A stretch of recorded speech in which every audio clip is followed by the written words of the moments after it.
هالو، معاكم فراو رجاء، وده أول محاضرة لكورس ألماني للمبتدئين. يلا نشوف مع بعض أول محاضرة. الدرس الأول عندنا اسمه التعارف والأساسيات. التعارف والأساسيات. Das Alphabet und die Begrüßung. Das Alphabet und die Begrüßung. طيب عشان أتعلم أي لغة في الدنيا لازم أبقى عارف الحروف بتاعتها. طيب الحروف الأبجدية الألمانية اسمها ايه؟ اسمها das Alphabet. das Alphabet. تعالوا نشوف مع بعض كده النطق بتاعها. A A B B C C D D E E. ايوه ده اسمه ايه وده اسمه ايه ايه. عايزه اقول لك على حاجه، انت دلوقتي اكيد الملزمه مطبوعه قدامك. الحرف اللي اقول لك حط عليه دايره تحط عليه دايره. ليه بقى؟ عشان اكيد الحرف ده انت هتتلخبط فيه. اف جي جي، حط على الحرف ده دايره. جي جي. ها ها. اي اي. يط يط. خدوا بالكم ان ده اسمه اي وده اسمه ايه. ده اسمه ايه وده اسمه ايه. تمام. حط برضو عليه دايره، والحرف ده كمان حط عليه دايره. هو اسمه يط بس انا مش بنطقه يط. لما باجي انطقه في وسط الكلام هنطقه يا. زي الكلمه دي مثلا ياكي ياكي، يبقى ده اسمه يط. طب حط كمان على الحرف ده دايره. كا كا كا. ال، هنطقه زي الانجليش بالظبط. ال ام ام ان ان. ركز بقى في الحرف ده كويس جدا. اسمه او بقوله وانا بقي معمول دايره مفتوحه جامد. ليه بقى يا فراو؟ عشان عندنا حرف كمان اسمه او. طيب ايه الفرق ما بينهم؟ ده بقوله بقي مفتوح وده بقوله بقي مضموم شويه. عشان كده ده اسمه وده اسمه او. اكيد خدت بالك من النطق. ب كو ار او اغ، وحط على الحرف ده كمان دايره. ار او اغ. طب النطق بتاعه الصح ايه يا فراو؟ الاتنين صح. ار او اغ. اس تي. وزي ما اتفقنا الحرف ده اسمه او. حط على الحرف ده دايره لان مهم جدا وكتير منكم بيتلخبط فيه. اسمه فاو. اوعى اسمع حد يقول لي فاو، ننسى خالص ان هو اسمه في. اسمه فاو. طب انا بنطقه ازاي؟ بنطقه زي الاف بالظبط. فاو. طب ده اسمه ايه؟ في. حط على الحرف ده كمان دايره عشان كتير منكم بيتلخبط فيه. اكس ابسلون. ست. طيب تعال نرجع نقول الحرف والكلمه اللي قصادها ونركز كده مع بعض وشوف انا نطقتها ازاي. ا ابفل. ب بال. سي. عايزاك تركز هنا. حرف التسي لما بيجي لوحده من غير حرف الها هنطقه زي كي بالظبط. هقول ايه؟ كافي. طيب تعالوا نركز هنا كمان. ده اسمه دي. طيب اخر 3 حروف الاس تي ها كده احنا هناخدهم في قاعده قدام، بس عايزاك تعرفهم دلوقتي. بيتنطقوا شين. الاس تي ها لما بيجوا مع بعض في اي كلمه بيتنطقوا شين. اكتب فوقيها كده حرف الشين. دويتش. طيب ايه انت. ركز كمان ان حرف الايه هنا الحرف الاخير ده لازم انطقه، مش زي الانجليش لما بشوف حرف الايه مش بنطقه. هنا لازم تنطقه. هيبقى انت. طيب لسه متفقين ان الاس تي ها بيتنطقوا شين. تبقى الكلمه دي هتبقى ايه؟ برافو، هتبقى فيش. طيب جي جلد. ها هاوس. ايجل. يط. ياكي. اتفقنا ان هو اسمه يط بس انا هنطقه ياكي. كينو. كينو. ال لامبي. لامبي. وبرضو اتفقنا ان حرف الاي في الالماني لازم يتنطق، عشان كده انا قلت لامبي ما قلتش لامب. ام مان. مان. ان نوزي. سوري، نازي. نازي. طيب حرف الاس بتنطق زي الزين، عشان كده انا نطقتها نازي ما قلتش ناسي. تمام. او مين شاطر يقول لي الكلمه دي؟ ايوه برافو عليكم، هتبقى اورانجي او اورانجي. يعني انا لو نطقت حرف الار هقولها اورانجي. طب لو تبقى اورانجي. شوف الحرف اللي بعده، بابريكا. بابريكا او بابريكا. طيب خدوا بالكم، ودي كمان قاعده لسه هناخدها قدام بس انا عايزاك تعرفها دلوقتي. الكو او بيتنطقوا كفا كفا، عشان كده الكلمه دي هنطقها ازاي؟ كفاترات. كفاترات او كفادرات. كفادرات. طيب غوزي او روزي. غوزي او روزي. زوني. زوني. لسه متفقين ان الاس تي ها بيتنطقوا زي الشين، هتبقى الكلمه دي ايه؟ برافو، تش. تش. طيب ركزوا بقى في الكلمه اللي جايه دي. احنا عندنا في الالماني حروف اسمها فوكال. الحروف الفوكال هي الحروف المتحركه اللي موجوده عندنا في الانجليش. طب مالها بقى يا فراو الحروف المتحركه اللي موجوده في الانجليش؟ الحروف المتحركه اللي موجوده في الانجليش اللي هي موجوده برضو في الالماني، لما بتيجي قبل حرف الهاء او حرف الار، لما بتيجي قبل حرف الهاء او حرف الار مش بنطق حرف الهاء ولا بنطق حرف الار. ازاي بقى؟ تعالوا كده نركز. حرف الاو ده من ضمن الحروف الفوكال اللي هي الحروف المتحركه اللي موجوده في الانجليش وبرده موجوده في الالماني. جه بعدها على طول حرف الهاء، يبقى انا هنا هنطق حرف الهاء؟ لا. طب هنطقها ازاي؟ هتبقى اور. اور. طيب في حاجه كمان عايزه اقول لكم عليها. حرف الار المفروض لما بيجي في اخر اي كلمه المانيه مش بنطقه. حرف الار لما بيجي في اخر اي كلمه المانيه مش بنطقه، وده النطق الصح بتاع الالمان. يعني المفروض النطق يبقى ايه يا فراو؟ المفروض النطق الصح بتاع الكلمه دي تبقى اوع. اوع، عشان مش انطق حرف الهاء عشان قبلها فوكال، وحرف الار جاي في اخر الكلمه وكمان المفروض ما انطقهوش. طيب انا في المدرسه هسمعها ازاي بقى؟ هتسمعها اور. اور. طب ده النطق الصح ولا غلط؟ لا، ده مش النطق الصح. النطق الصح بتاع الالمان ان حرف الار ما بيتنطقش. طيب فوجل. فوجل. فوجل. مين شاطر يقول لي الكلمه دي؟ فاسا. برافو، فاسا. حرف الار في الاخر لما بيجي مش بنطقه، هتبقى فاسا. طب ممكن تسمعها ازاي في المدرسه؟ تسمعها فاسر. فاسر. طيب اللي بعديها اكس. اكس. اكسليفون. اكسليفون. ابسلون. ابسلون. يوجا. يوجا. حرف الابسلون هنطقه زي الواي بالظبط في الانجليش، هيبقى يوجا. يوجا. اخر حرف معانا تست. تست، وعايزاك تركز فيه وحط عليه دايره، اسمه تست مش تزد. تست. تست. طب الكلمه دي هنطقها ازاي بقى؟ تستروني او تستغوني. تستروني او تستغوني. بيتغير نطقها على حسب حرف الار، انا نطقته ار ولا نطقته اغ. طيب عندنا كمان 4 حروف موجودين في الالماني مهمين جدا. عندنا الحرف ده اسمه اس ست. اسمه اس ست. اسمه اس ست. طب الحرف ده شكله بيتكتب ازاي يا فراو؟ بيتكتب كده، شايفين؟ لازم يبقى فيه منه شرطه نازله لتحت. ثانيه واحده نمسحها ونكتبها بطريقه بس ايه اهو، لازم شرطه تبقى نازله لتحت. طب الاس ست ده عباره عن ايه؟ الاس ست ده عباره عن دبل اس، يعني كأن الحرف ده جواه 2 اس، عشان لو انا عايزه اكتبه في كلمه وما لقيتهوش عندي في الكيبورد وعايزه اعوض عنه هكتب مكانه دبل اس. يبقى الاس ست ده عباره عن دبل اس. طيب هو شبه البي بس بيبقى نازل منه شرطه كده، اسمه اس ست. اس ست. طب انا بنطقه ازاي ده يا فراو في الكلمه؟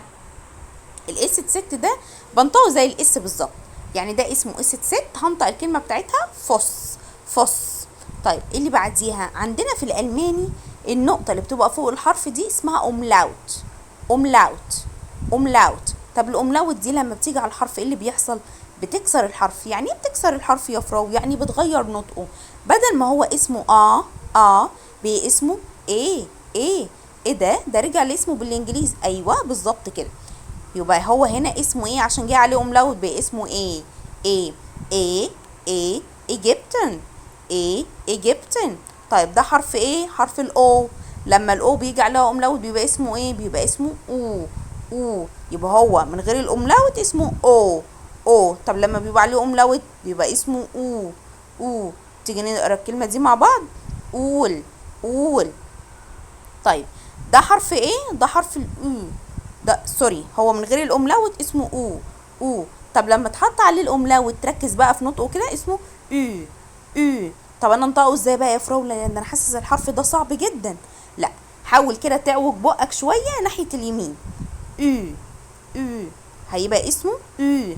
طيب الحرف ده عايز تدريب شويه عشان تتدرب عليه، بس هو هيجي معاك مع التدريبات. حرف سهل جدا. übungen. übungen. طيب يبقى احنا كده خدنا ايه؟ خدنا الحروف الألمانية الداس الفابيت، الحروف الأبجدية بتاعت الداس الفابيت. طب هو هنا طالب مني ايه بقى؟ طالب مني بيقول لي übung 1 übung 1 يعني التدريب الأول schreiben Sie den Buchstaben und sprechen Sie in aus. يعني ايه الكلام ده؟ يعني عايزني اكتب الحروف الأبجدية دي الداس الفابيت اكتبها هنا. اكتبها بس؟ لا اكتبها وانطقها عشان اتعلم اكتبها وانطقها. طيب وبيقول لك كمان زي ملحوظه من تحت كده ارسم خط تحت الحرف اللي صعب عليك. ليه بقى؟ هحط عليه دايره او احط عليه خط عشان اركز عليه كل مره. طالما الحرف ده انا بتلخبط فيه وحطيت عليه دايره او خط خلاص انا كل مره اركز عليه لحد ما يبقى سهل عليا. اتفقنا؟ طيب تعال ندخل على اللي بعده. عندنا حاجه هنا اسمها ديفتونجي. ديفتونجي يعني الحروف المركبة. ديفتونجي يعني الحروف المركبة.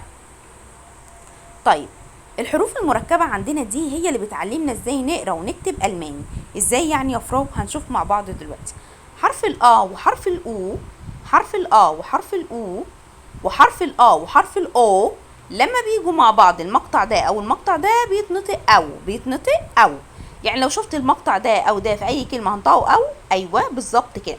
تعال نشوف مع بعض بايشبيل. وبايشبيل يعني مثال، عشان لما اجي في اي وقت اقول لك يلا نشوف مع بعض بايشبيل تعرف ان احنا هنشوف امثله.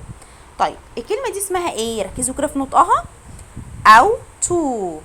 او تو خدتوا بالكم انا قلت ايه؟ قلت او او او تو.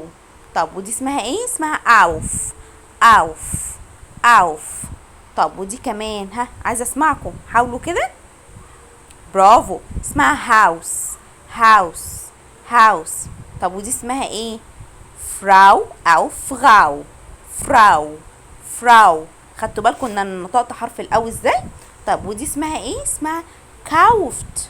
كاوفت كاوفت. الكلمه دي اللي تسي ها هنا يتنطقوا خا، ودي قاعده هناخدها بعدين، خلينا بس عارفينها دلوقتي. هتتنطق ازاي؟ اوخ. اوخ. طب والكلمه دي كاكاو. كاكاو. اكيد خدت بالكم انا بنطق الاو ازاي. تعال نقراهم مع بعض كمان. اوتو. اوتو. اوف. اوف. هاوس. هاوس. فراو. فراو. كاوفت. كاوفت. اوخ. اوخ. كاكاو. كاكاو. تمام. يبقى احنا كده عرفنا اول حاجه معانا ان الا او والا او بيتنطقوا او او وخدنا عليهم بايشبيل. تعال نشوف المقطع التاني مع بعض. حرف الاي او. الاي او وحرف الاي او. ايه ده يا فراو؟ انت نطقتي ده اسمه ايه وده اسمه ايه؟ ايوه احنا اتفقنا ان ده اسمه من غير الاملاوت، بس لما بحط عليه الاملاوت بيرجع لاسمه بالانجلش، فكده بقى اسمه ايه. وده كمان اسمه ايه بالالماني. يبقى الاي او الاي او بيتنطقوا اوي. اوي اوي بيتنطقوا اوي. طيب تعالي نشوف مع بعض بايشبيل وركزوا فيها قوي دي. ركزوا كده. اول بايشبيل معانا نوين. نوين. خدتوا بالكم انا نطقت اوي ازاي؟ نوين. نوين. طيب الكلمه دي اسمها ايه؟ غويشة. غويشة. طب ايه ده يا فراو؟ انت ما نطقتيش حرف الار يعني في الاخر.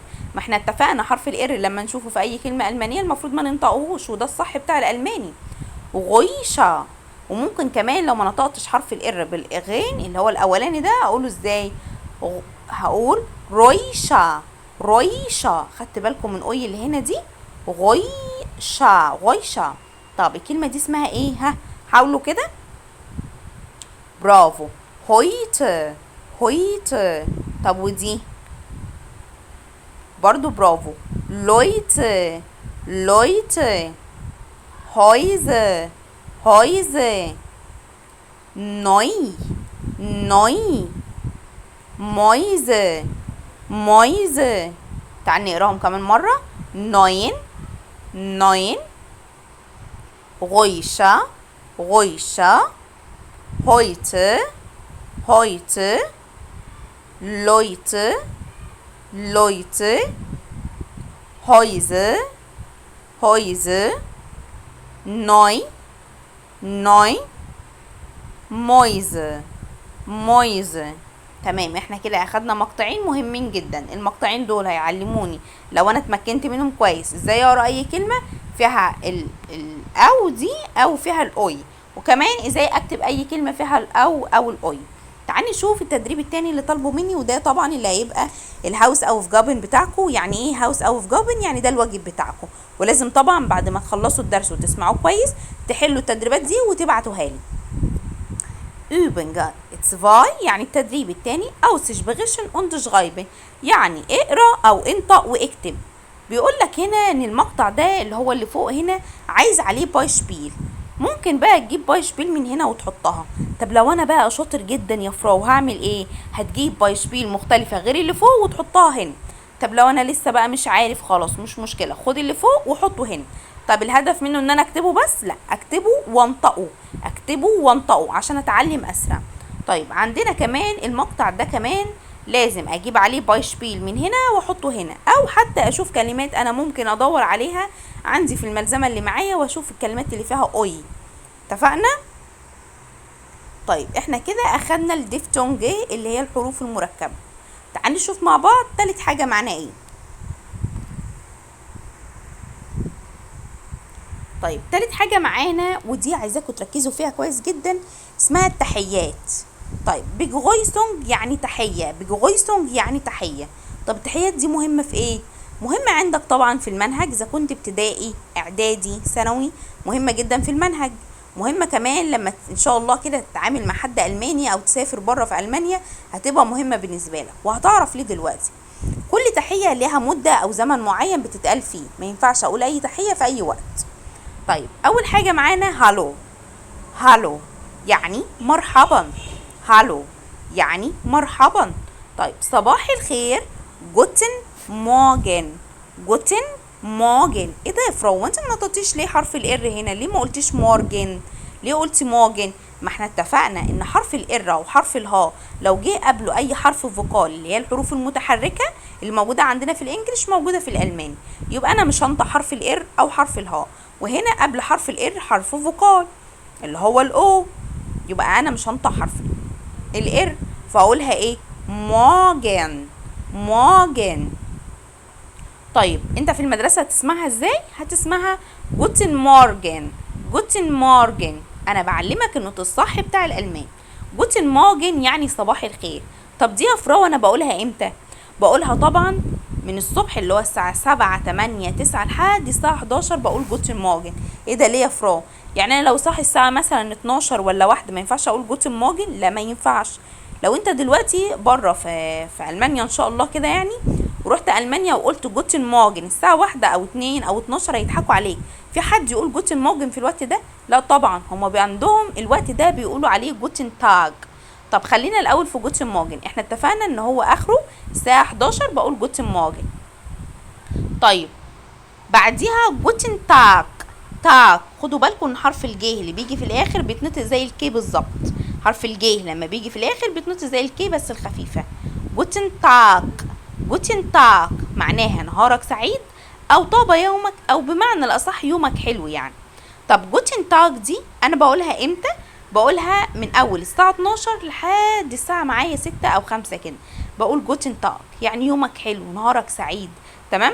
طبعا ما ينفعش في الوقت ده اقول جوتن مورجن، لازم اقول جوتن تاك. طب ليه مهم كمان يا فراو؟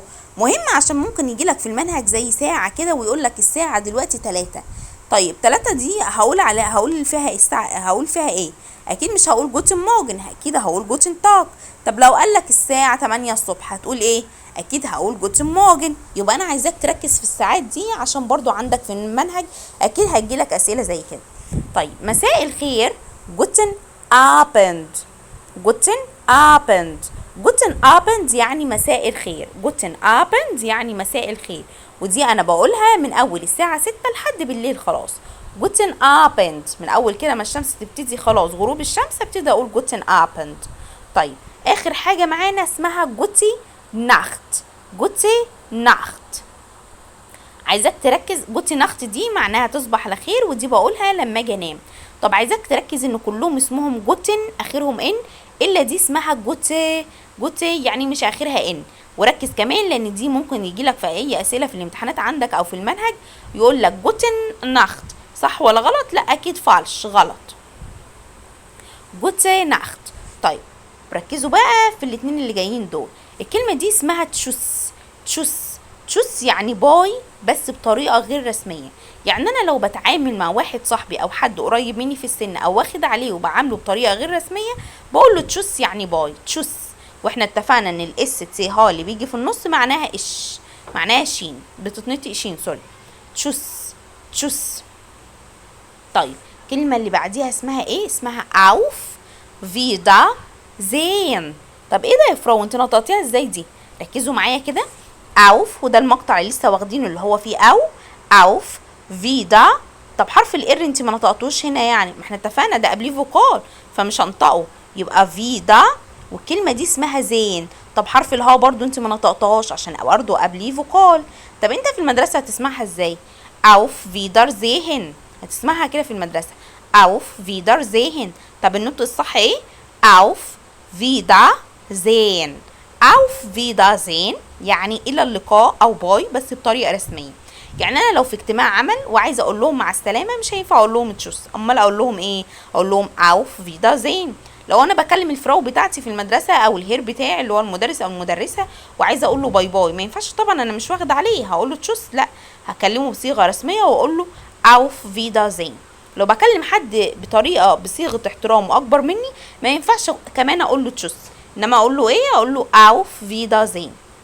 يبقى اتفقنا ان تشوس دي بطريقه غير رسميه، ودي بقولها لاي حد في سني او انا واخده عليه. طب واوف فيدا زين دي بطريقه رسميه ومعناها برضو الى اللقاء او باي. طيب تعالوا كده نشوف الكلمه اللي بعديها اسمها سيفوس. سيفوس. سيفوس يعني اهلا او باي. سيفوس يعني اهلا او باي. طب ازاي يعني اهلا او باي؟ في جنوب المانيا، في جنوب المانيا مش بيقولوا هالو او بيقولوا تشوس. طيب ليه انا ليه مدياك الكلمه دي؟ عشان لما تيجي تسمع كده فيلم الماني او حاجه وتلاقي مثلا حد شاف حد وجه يقول له اهلا فقال له سيفوس، ما تستغربش بتقول له ايه ده، لا ده انا واخدها ان هالو يعني مرحبا او اهلا. كمان في جنوب المانيا بيقولوا بدل هالو او تشوس بيقولوا سيفوس. يعني لو شفت حد هقول له سيفوس، طب لو انا عايزه امشي وعايزه اقول له باي برضه هقول له سيفوس.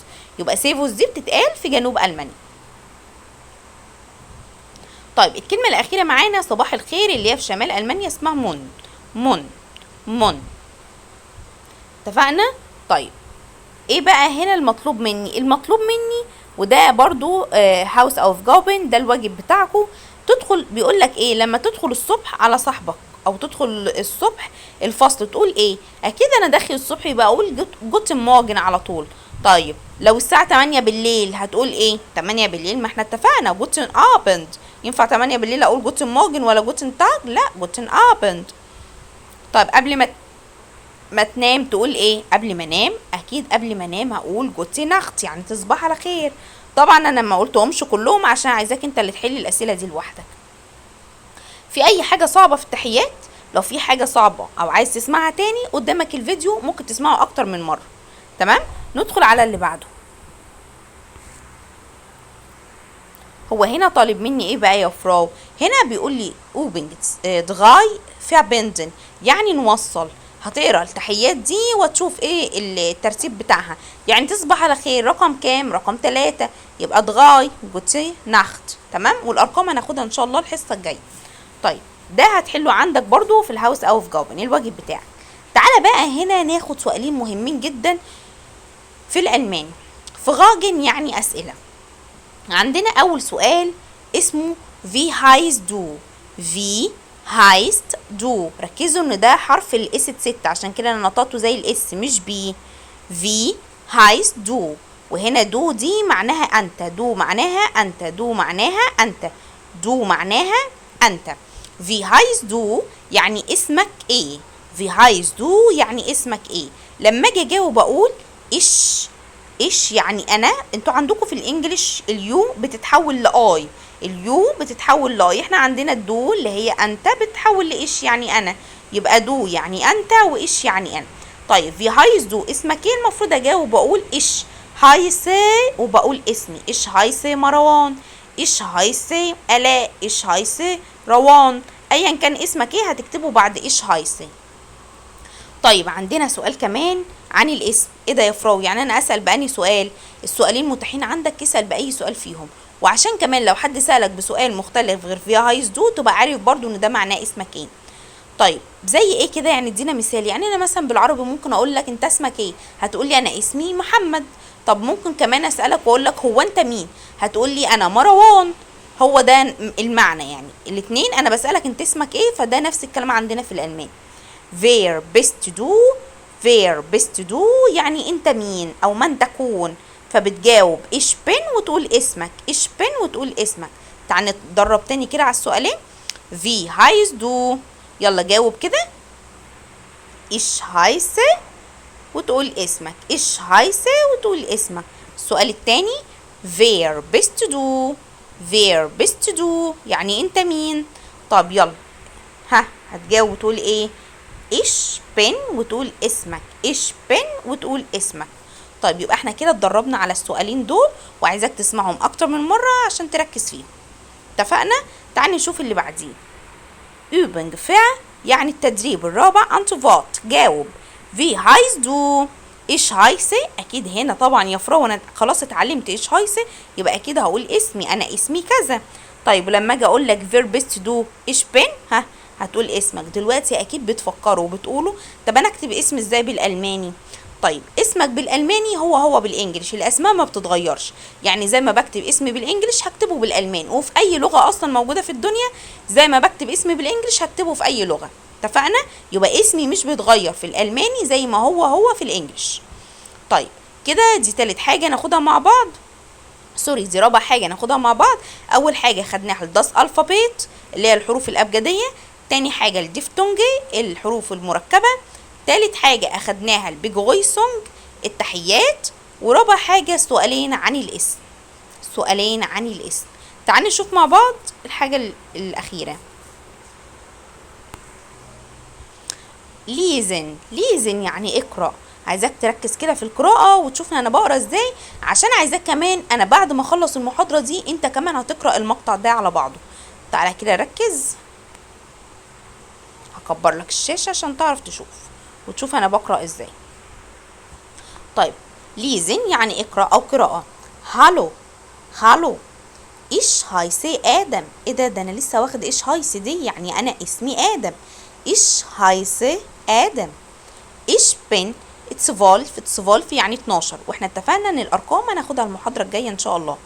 ايش بن 12 ياغا او يارا الت. ركزوا في الكلمه دي عشان بسمعها منكم كتير اسمها جارا، لا ده حرف اليوت، واليوت بنطقه يا.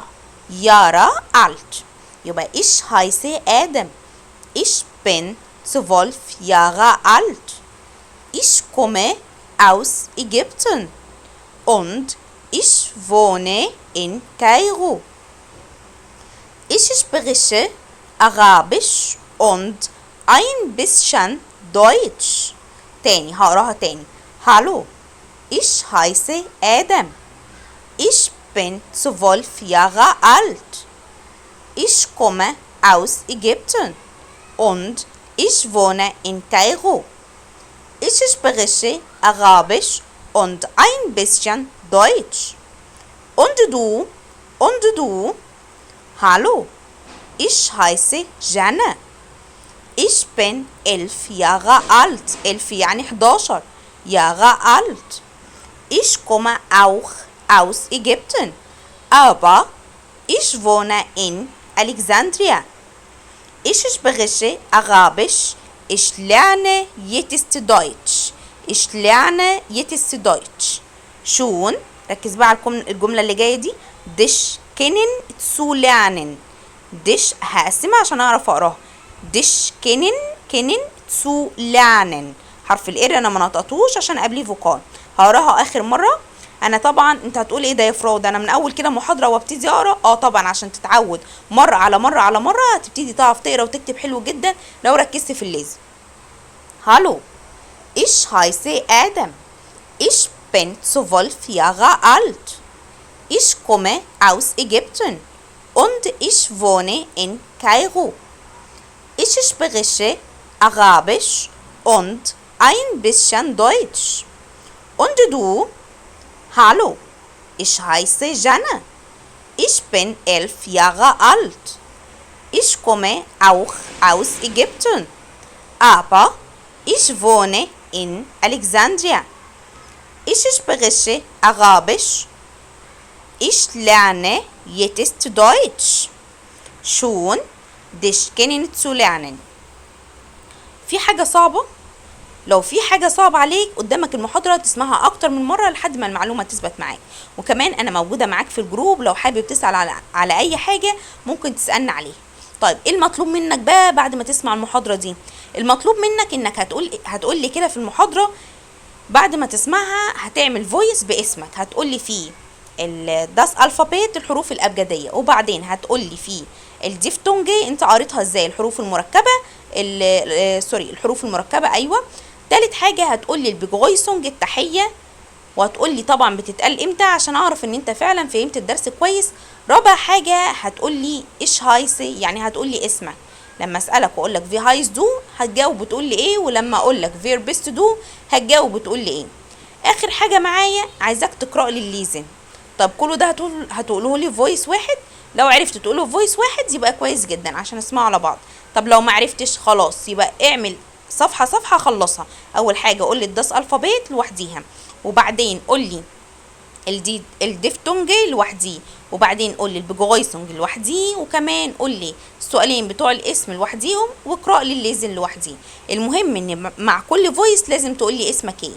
طب بعد ما اخلص يا فرو المحاضرة واتدرب عليها، وكمان انا قرأت لك وانت شفت النطق بتاعي كويس وكل حاجة تمام، اعمل ايه؟ هتحلي طبعا الهاوس او في جاوبن الواجب بتاعك وهتبعتهولي عشان اعرف ان انت حليت وتابعت معايا واتدربت كويس على المحاضرة الاولى. تمام كده احنا خلصنا اول محاضرة مع بعض. اتمنى تكونوا استفدتوا معايا والدرس كان كويس معاكم وسهل. يلا المفروض دلوقتي ان انا اقول لكم ايه. خلاص لما نكون ماشيين خلاص هقول ايه؟ تشوس. طب انت هتقول لي ايه؟ طبعا المفروض الفرو بتاعتك بتحترمها، فاكيد هتقول لها auf Wiedersehen. يعني مع السلامة. تشوس.